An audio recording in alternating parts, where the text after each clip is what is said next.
Hello, good morning. For today's video, let's make my favorite South Indian breakfast puri. Nakapag-boil na pala ako ng potato dyan. 2 potato lang yung ginamit ko kasi yun lang naman yung kaya naming ubusing mag-asawa. So ay nagkat na nga ako ng tomato, green chili, onion, and garlic para sa ating potato curry. And then, ayan na nga, binalatan ko na rin yung ating potato. Saka ko siya imamash. Not so like smash, like just enough lang para hindi siya buo. And then, we start to saute already.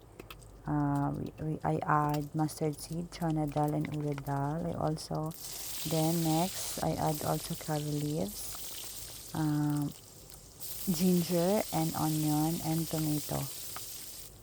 After maluto yung mga ingredients, ayan, mag-add tayo ng turmeric powder and salt.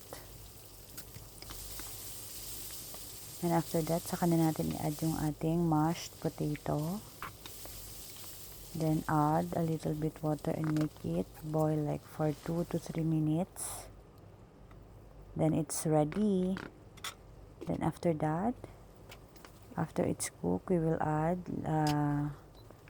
chopped coriander leaves. Okay, our potato curry is done.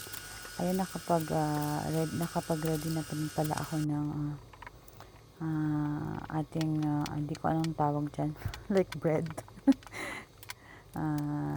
Yung ingredients niyan is wet flour, semolina, little ghee, and a pinch of salt. Ayan, natin ko na siya. Hindi na masyado ganun ko perfect yung pag-circle. Okay lang yan. Kami lang naman yung kakain. And then, after that, we will fry it in a very hot oil. Di ba ang healthy?